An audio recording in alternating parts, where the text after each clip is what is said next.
Okay, there we go. Thank you. Patrick, Bob Bugner told us yesterday he wanted everybody to sort of come out flying today in the first day at camp. Is that kind of what you sensed out there, that it was a little more intense than your usual first day of training camp?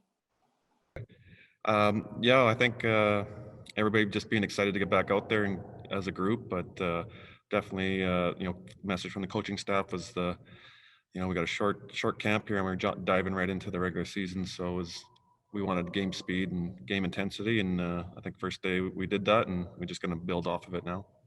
Who are your line mates today, and is it important to sort of build some chemistry with those guys early on?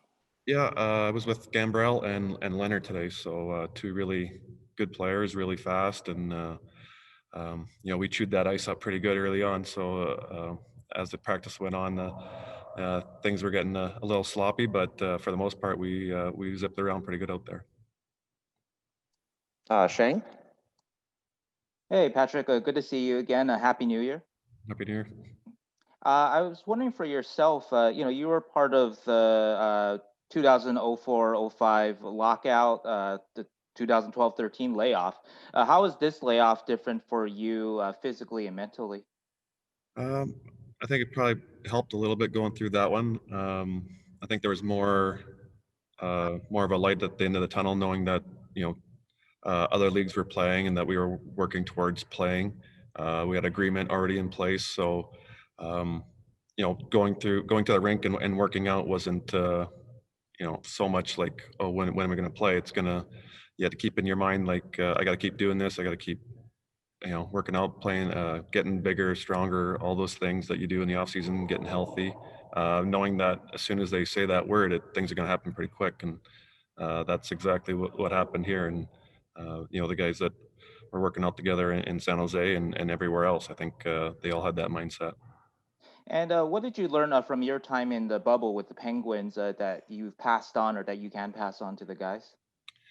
I think the biggest thing is that it is going to be a different situation than what we're used to. So we have to embrace it, know that that's going to happen, and prepare ourselves. If we're the best prepared team and ready to go and have all our everybody going at the same time, you're going to have an advantage. So that's the biggest thing that I can pass on to our club here. Oh, and finally, you mentioned that you skated with Dylan and John today. Who's the center there? Gamby was center. All right, thank you.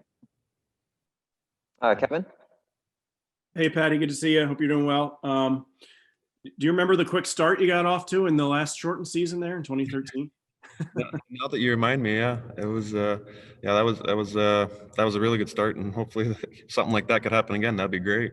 Yeah, obviously this season you're getting the benefit of a training camp, unlike you did last season. How much is that, do you think, going to help you? And what are your personal expectations for the year?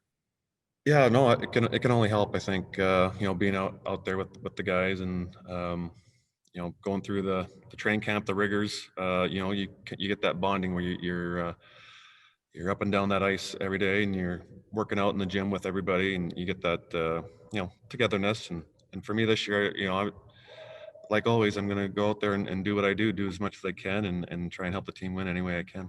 Do you sense that there's going to be some pretty good internal competition just among everyone, depth guys, young guys, everybody, just for spots? How do you size up maybe the internal competition here?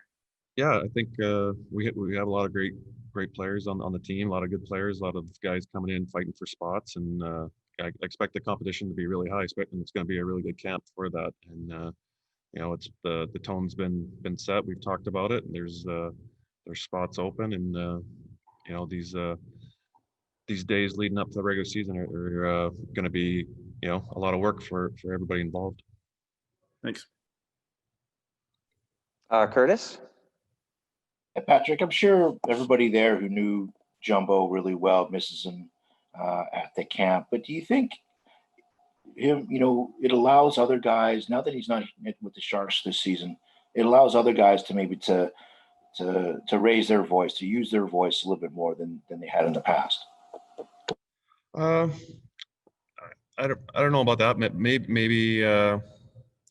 maybe with his absence, there'll be guys thinking like, well, okay, well, Jumbo's not here, being able to say that, so maybe I need to step up and say that. And We want guys to feel comfortable and be able to speak up in the locker room, no matter if it's your first year or 10th year, whatever it is. It's important that your voice is heard and everything's going in the right direction. I think Bob said he'd going to be handing out another letter here, maybe by the time camp ends. Is that important to you to maybe be one of the alternates? No, I'm going to do what I do, regardless if I have a letter or not. And he can give that to a number of guys. There's a lot of great leaders on our club. So whoever gets it, it'll be great. But I'm going to just do what I do. Shane? Patrick, just wondering, how did you and the guys spend New Year's Eve yesterday? I think I was sleeping already, but I think a lot of guys were, we were all in our rooms just doing our thing. I don't know, reading books or watching TV. There was some fireworks they had here, so guys were watching from their balconies, things like that, but pretty low key.